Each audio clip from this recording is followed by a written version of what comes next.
Welcome to All Books Aloud with Elizabeth and Martha, two sisters who love reading in all of its forms. I'm Elizabeth, an academic librarian by day and fiction writer by night with a lifelong obsession with all things reading and books. And I'm Martha, a busy real estate agent who came to my love of reading later, but now I'm an audiobook power user. Every 2 weeks, we get on Zoom and chat about the books we're reading and delve a little deeper into a topic related to reading or publishing. If you love reading, nerding out about books, and sassy millennial hot takes, this podcast is the place for you. Hey, Liz. I almost tried to say Elizabeth, but it already felt too weird. No, you don't have to call me Elizabeth. You're one of the only people who's allowed to call me Liz. But hi, Martha. I live in Alaska and Liz lives in Oregon, but I'm here visiting, so this is going to be a rare occurrence where I'm sitting in your kitchen recording a podcast. Yeah, usually we'll do these long distance. So, Liz, tell me, what are you reading right now? What am I reading right now? So, I usually have at least 2 and sometimes 3 books going at the same time. So, I just finished a book called Love Marriage by Monica Ali, who is a British woman writer who I really liked that book. And I started a new book called Romantic Comedy by Curtis Sittenfeld, which I am also really enjoying. At the same time, I am listening to a book called The Marlowe Murder Club. And I can't remember the name of the author. I probably should have had that before we started. And then also, my husband, Alex, is reading The Lord of the Rings out loud to me. That's like our thing that we do instead of watching TV sometimes. So I actually have a lot of books going right now. At once, yeah. Yeah. Which I never used to do, but lately I've been doing more. What are you reading right now? So right now I am reading the Sarah J. Maas Throne of Glass series on Audible. So I'm listening to those. I finished the ACOTAR, or the Throne of Glass series, and I didn't want to have a Sarah J. Maas book hangover. So I immediately started the Throne of Glass. I know. So I'm on like book 4 or 5. I think it's called Empire of Shadows, and it's really good. And then I just finished reading my paper novel, The Dead Romantics, and it was so good. I just flew through it. I read most of it on the plane ride down here. The author is, we should have looked this up. Ashley is her first name. Poston, something like that. I'll look it up and tell you, but can you tell me while I'm Googling it what the ACOTAR stands for? I see that a lot on social media. On Book Talk. The Book Talk girlies shorten it. Okay, so ACOTAR, or ACOTAR, stands for A Court of Thorns and Roses. It's the first book in that series by Sarah J. Maas. So that's how they shorten it. Got it. And The Dead Romantics is by Ashley Poston. Yes, Ashley Poston. And I loved how at the back of the book, she put her comfort reads. She has like a list of comfort reads that she put on one of the last pages of the novel. And so it's given me ideas of more books I want to read, because I figure if I loved her book so much, I probably like what she reads too. Yeah, definitely. I love that idea. And I also looked up the Marlowe Murder Club. It's actually a series, which I am happy to find because I've really been enjoying it. And it's by Robert Thorogood, which I actually was surprised to find out that it was written by a man. I usually gravitate towards books that are written by women, just sort of naturally, not on purpose, but maybe that's a topic that we can explore at one point. Yeah, that's definitely a good topic for another episode. But today, we have something in mind that we want to delve into for our first episode. Do you want to introduce it, Liz? Yeah, sure. I mean, this topic is really central to what this podcast is about, like the impetus for it, right? Which is, do audiobooks count as reading? Are audiobooks reading the same as reading a paper book? I mean, yes. Yeah, I'll answer that. We'll make it the shortest podcast ever. Yes. Yeah, they are. episode done. That's my opinion. Done and dusted.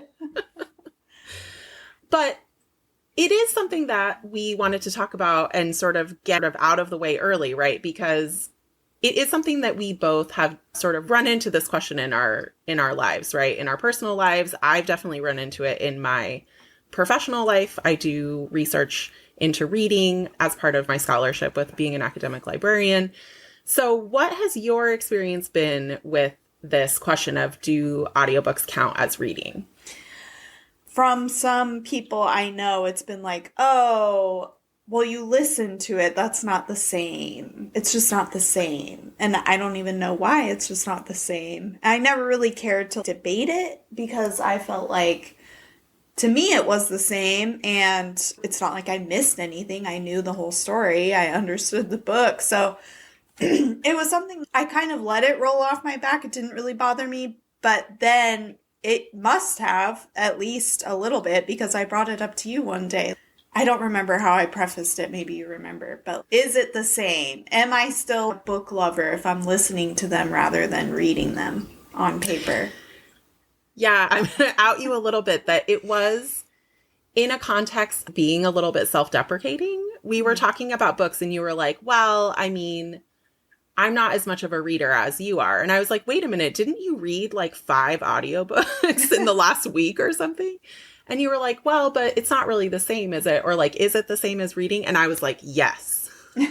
My, librarian hot take is very much, I know we say in this intro that our hot takes are like sassy millennial takes, but like my takes are actually more like librarian takes where I put on my professional hat and I'm like, as a librarian, I can tell you. But I think that it's really interesting because it does have this sort of moral almost overtone to this question. Like, does it count? Count for what? Yeah. Is it the same as reading? Why do those people care if it's the same as reading or not? I don't know. What is it about it? Maybe it's something to do with how quickly you read or how skilled you are at reading, or because reading's seen as being hard and arduous, like if you read 5 books on paper a month, wow, you must read a lot, or you must be a really fast reader. I don't know. Yeah. And I mean, I will admit to a little bit of snobbery in this area in my much earlier days. I would say before I went to library school, if someone had asked me, which why would they before I was a librarian have asked me this? But I think before I was a librarian, if someone had asked me if it's the same, I would have said no, based only on my anecdotal experience, because I didn't like audiobooks. I didn't feel like I just didn't like them. I just have always been kind of like a Luddite, like I like things that are, I like historical things, I'll like sort of things like that. Yeah. Are you saying you're a purist? Is that what it is? Like a book purist? I mean, certainly not anymore, but I think that there was a time where that probably would have been my answer, but mostly because I just didn't have a lot of experience with audiobooks, and also audiobooks have gotten a lot better in recent years. Mm-hmm. And I've been a librarian for 10 years. So before I was a librarian. That's like a whole nother episode we can get into. Yeah, that's something that we will talk about. Yeah, every time we talk, we come up with like 3 more topics for the podcast. So I would say that's my personal sort of take before I was a librarian. But since I've been a librarian, the way that I mostly came across this question is related to what you were just saying, which is I do a lot of research into reading. And my research is qualitative research, meaning that I'm more interested in interviewing people or doing focus groups and getting their thoughts on something in their own words than I am in counting things, basically. Quantitative research is where you're counting things and you're coming up with statistics, and qualitative research is where you interview people and you get their thoughts. So when I interview people about reading, and specifically leisure reading is what I am most interested in my research, people will always say, without any prompting from me, oh, I know that I should be reading more, or I wish I read more, or, like you were saying, like it's something that's seen as arduous, but like good for you somehow. Mm-hmm. Right? Like eating your vegetables. Yeah, exactly. It's sort of like reading is vegetables and, watching TV or scrolling social media is chocolate. And so obviously you like chocolate better, right? Mm-hmm. Unless, you're sort of an outlier and you like vegetables better. That's sort of how it comes across as something that's good for you, but that you don't necessarily want to do. And that really bothers me, not in the sense that I'm annoyed with the people, but just it bothers me that that is the overtone of reading, because to me, obviously, I'm a librarian, I'm a writer, books are life, Yeah. should be a tattoo on my arm. And I just feel like it's such a mistake that we've made as a society that that's the place that reading has, because it should be something that is, joyful and fun. And of course it is to people who love to read. And also it has so many benefits. Any type of reading and reading any type of book, there are just so many benefits that come with it. I won't, I told you before we started recording this one that I'm going to try not to dork out too much on like the research aspect of it, but there are so many benefits to any type of reading. Your reading comprehension goes up, your ability to communicate with people goes up. It increases your empathy in some studies. Like there just is no downside to reading. Well, and to be quite honest, some genres are not even made to be taken seriously necessarily. Like they are purely for entertainment. There's nothing wrong with reading a book and feeling like it's chocolate, right? Which I guess that could be a whole other episode about why some genres get a bad rep. Yeah. Oh my God. Don't even get me started on romance and the way that romance gets denigrated. But it's actually, yeah. I mean, I said don't get me on my soapbox, but then I immediately jumped onto it. That should definitely be a topic in the future. Yeah. But yeah, I mean, why can't reading be fun? Why can't it be chocolate? It's also this idea of like real reading. Like somehow if it is easy or fun or compulsive or addicting or distracting, it can't be real reading, right? Because real reading isn't those things. So it gets a little grim. Like why? Why isn't reading those things? It is for some people. It's really one of my pet peeves because the way that we imbue reading with all this like serious weight and talk about it as a difficult chore is part of the reason that I think we are seeing less of it with young people. And that is a little bit debated whether we actually are seeing less of it with young people. And I think that some of it does come down to young people are reading in different formats. But certainly people overall read less now than they did in the past because there's more variety of things to do, right? Yeah, and we're just busier in life in general. Yes. But it's just bad news all around when people read less because reading actually is good for you, like I was just saying. But it's also a fun and joyful thing that, can be a pastime that you enjoy. Yeah.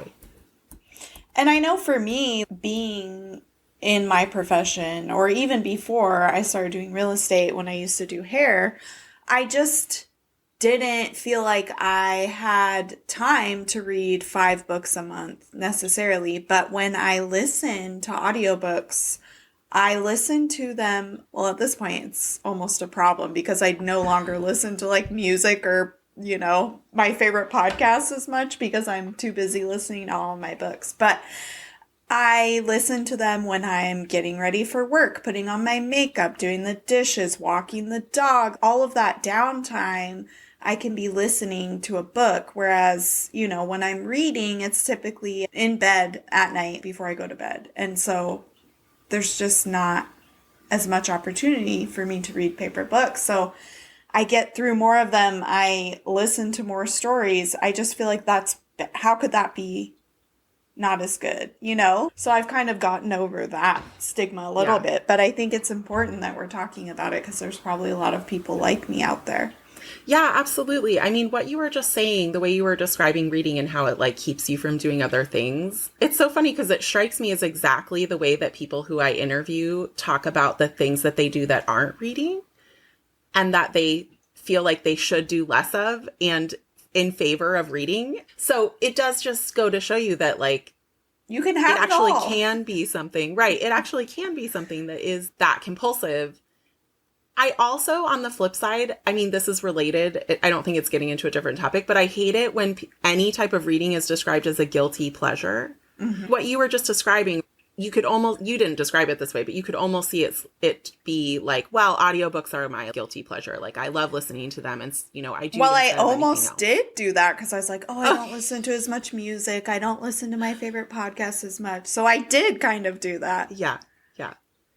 I hate that phrase. No reading should induce guilt. All reading is good. Not doing it also shouldn't induce guilt. Like, I think that, is a self-perpetuating bad thing. Guilt just shouldn't be involved in all when it comes to reading. I'll argue that until I'm blue in the face. Yeah. Similarly, and this is like a whole other road we don't have to go down, but if we're relating it to chocolate and vegetables, there's nothing wrong with a little chocolate now and then. So, Right. For most of human history. And I mean, obviously, let's acknowledge our positionality. We are white women who live in America, so clearly Western civilization is the position that we're coming from. But in all cultures, this was the case, that books were experienced out loud. I mean, they were read out loud. The Iliad, the Odyssey, Beowulf. People heard those stories out loud. And even after the invention of the printing press, books were expensive and not everyone could afford them. And so often the person who had the book would read them out loud to themselves and to others as a form of entertainment. Right. So it's really only recently that humans have decided that silent reading from a page is the only true and right way to interact with stories. Before you even mentioned that they were expensive when they first started being printed on a printing press, I mean, not everyone could read. That's why they were read aloud. They were read aloud to people who didn't know how to read. And I'm sure some of that still exists today. I mean, we could pull up the statistics for that. I'm sure if we wanted to see the typical reading level for even the US is probably a lot lower than what most people think it is. And so audiobooks, although it does take some skill to learn how to listen actively and not miss what you're listening to, are more accessible for people who couldn't read otherwise. Yeah. Audiobooks are more accessible for all sorts of people, which is one of the things that the academic research into this area actually talks about a lot. The other thing I feel like is important about the history of reading to realize is that this is just constantly changing and evolving. Humans change the way that they see things and see the world and see each other. So the novel, when it was first created, whatever, people can debate what the earliest novel was, but it was seen as a low form of entertainment. Like, it was reviled by educated people that it was something unworthy of reading. It was a low form of entertainment. Versus how different things are now, like, oh, well, you have to read a paper novel, and, literary novels are sort of seen as the peak of sophisticated culture.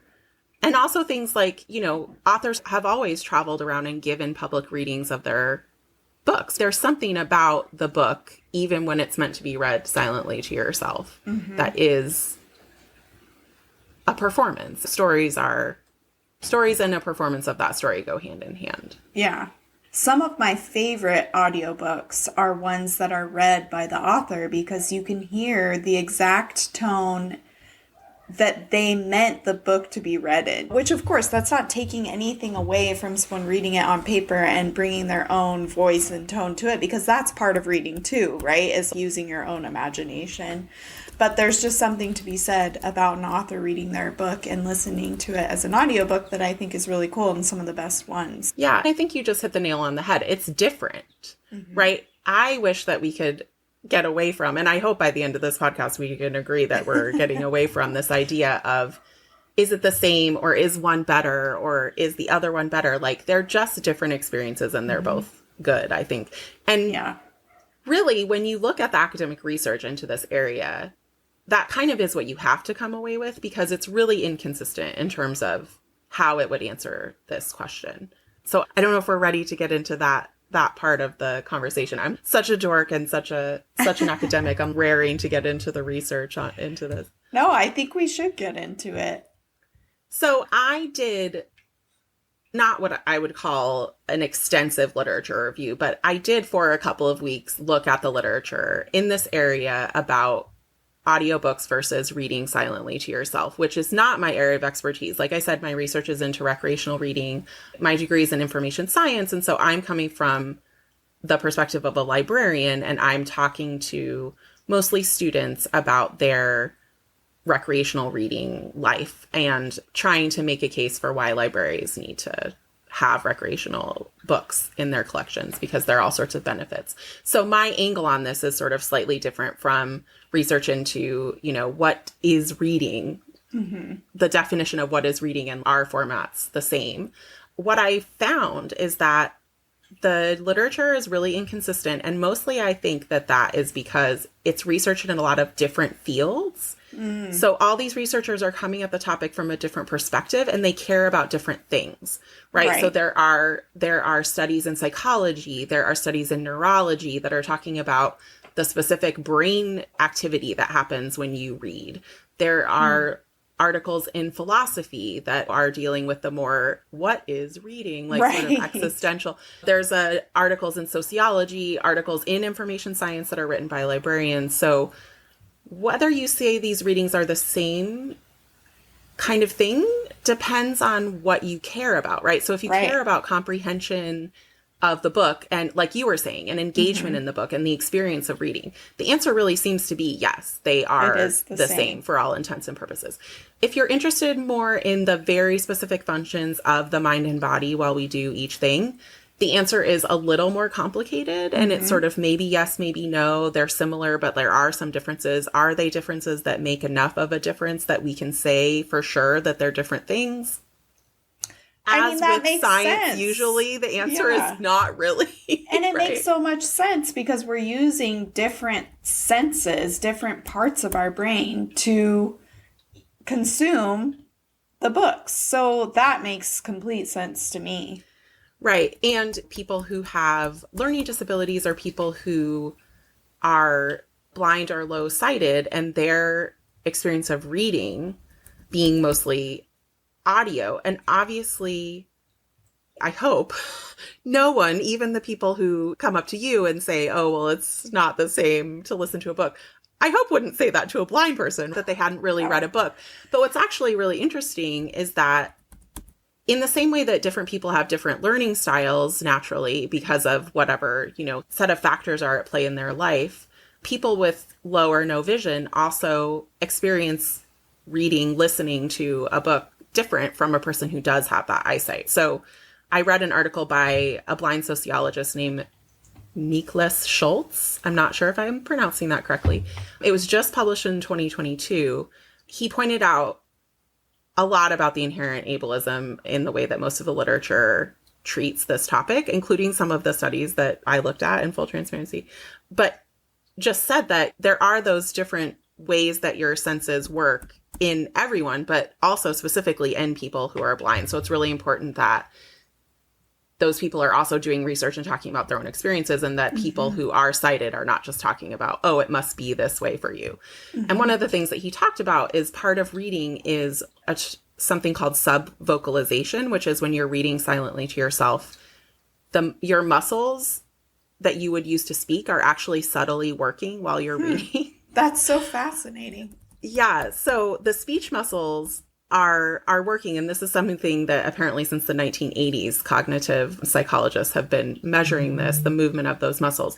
And so the process of sort of translating that print into sound, like your inner voice inside your head, is something that researchers have pointed to as being really important for the understanding of text and like being reflective about texts.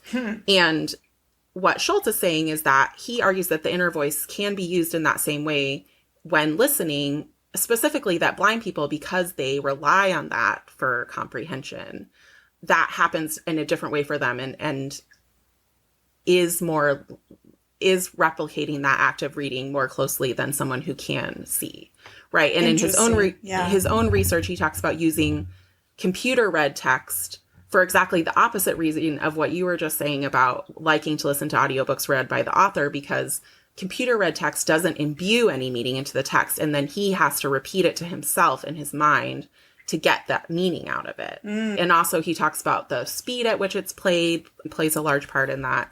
So there's a ton in that, but it's just, I thought that study specifically was really interesting. That's so interesting. And I wonder how that is probably about to change with leaps and bounds with AI and that sort of thing. It probably will no longer be like a robotic voice in those settings where they were using a computer to narrate like that. And the other thought I had was, I'm sure you've seen on social media lately, I mean, I say lately, it's kind of come up within the last few years, it kind of comes and goes, where they talk about not everyone has an inner voice, an inner monologue. Some people see in pictures, essentially, which I don't understand because I 100% have an inner monologue.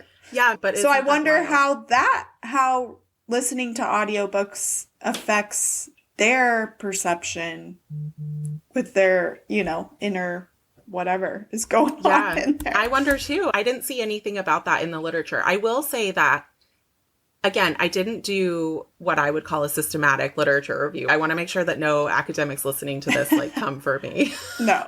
I love No. the idea that I'm already imagining our vast audience. But it doesn't seem like there is a ton of research in this area, honestly. One of the main articles that gets referenced is actually from philosophy. This scholar whose last name is Irwin brings together a lot of the research to that point, but that was only in the, I want to say, early 2000s that Wow. he wrote that article. Oh, 2009. And so, the 2022 study by Schultz that I was just talking about obviously is about 13 years later, but still references a lot of the same articles that Irwin does. And so it just doesn't seem like it's a huge area of research, which means that there's a lot that we just actually don't know. And audiobooks have changed a lot since then, Right. I would say. Yeah. So, in terms of the people who have an inner voice or who see pictures, they're going to have a different experience. People who have different abilities are going to have a different experience. People with different learning styles or different reading styles. Audiobooks will work better for some people than others, just like print books do. And that's the case even if we're not talking about format. One of my favorite teachers in graduate school, her name is Nancy Pearl. She's sort of the closest that librarians have to a famous person. Nancy Pearl, she's like a rock star in our world. And I feel like I was so lucky to get to take 2 classes from her. But she always said that no 2 readers ever read the same book. Because all reading, no matter what format you're doing it in, is filtered through your own lens, your own life, your own experiences, your perspective. So it's always going to be different for different people, no matter what format you're reading it in. And so it just feels like, again, I come back to... Yeah, we don't know enough. And why does it matter? Why Because does it every matter? reading Yeah. experience is going to be different anyway. Let me ask you, from the perspective of someone who writes books, does that kind of drive you crazy that we all have our own perception of what your book is? I mean, I wouldn't say drive me crazy, because to be clear, I haven't actually published a book yet. So I haven't had the Not yet. experience of a lot of other people reading my book and taking things from it that I didn't mean to put into it. When you're writing a book, it's your personal private thing, and you sort of show it to one person, show it to another person, right? But then when it's published, you're putting it out into the world. It's not yours anymore. And there's actually a whole literary criticism theory called reader response theory that is all about the meaning of the books are created by the readers. It doesn't actually matter what the author meant to put in there. Like, the meaning is created through reading it. So whether you agree with that or not, that is a school of thought when it comes to literary criticism. But yeah, that is something I think about sometimes, because when you publish a book, you do just have to let it go, let it fly. The golden rule of authors is to not read the reviews. Don't read what people say about your book, the good reviews or the bad reviews, because it just doesn't matter at that point, because it's not yours anymore. You've given it to the world. Yeah. So, yeah. We kind of touched on this earlier too, but I want to revisit and see if it's worth delving into a little bit deeper. But the thought that reading a book on paper is more active and listening is more passive. And that's why maybe it's seen as not the same. Yeah. So in the Irwin article, he does posit that argument that many people have that claim that listening isn't reading because it doesn't involve the same sort of cognitive processes, right? Which is sort of what you're alluding to for active versus passive. So he says, there's a couple of quotes that I'll read from Irwin. There is no general agreement in the field of neurology about the precise relation between reading and listening comprehension. There are a number of subtle differences in the cognitive processing underlying listening versus reading comprehension. But the subtlety of the differences suggests that there are similar but distinguishable regions of the brain involved in the semantic processing of written and spoken words. So essentially, yes, there are some small differences in the processes in the brain that are going on, but the fact that they're only subtly different means that it seems like it's the same enough for Irwin, at least, to be able to say that they're the same. So the other thing that Erwin gives as an example in his article is, again, not that the audience for this podcast is necessarily academics, but if you've ever been to an academic conference, something that happens there, and he talks about this, Erwin talks about this in the article, which is why I'm bringing it up, is that academics read their papers out loud. So this actually doesn't usually happen at librarian conferences. We give presentations that are a little bit more interactive, but at a conference, like a philosophy conference or a literature conference, the scholars will write their papers and they will read them. Literally stand up on a stage and read their paper. And the audience is listening to that. And Erwin is like, if you've ever tried to listen to an academic paper, I can tell you right now that listening is not passive. It's actually very difficult. And when I can't actually even imagine doing that, because when I need to read an academic article, I very often need to print it out because I'm not quick enough to get it through listening. Listening is actually more difficult in that case.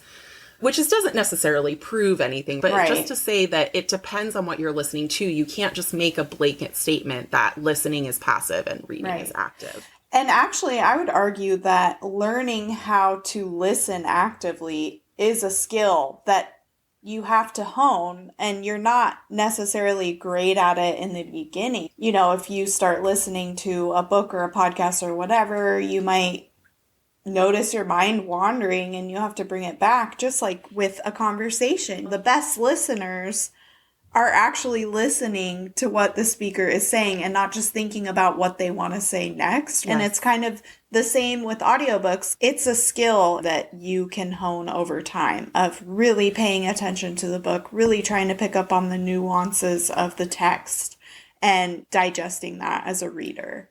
That can be pretty active. Definitely. And actually, you just put your finger, I think, I didn't realize this before, but you just put your finger on why I didn't like audiobooks before. So I feel like I have to confess myself to you.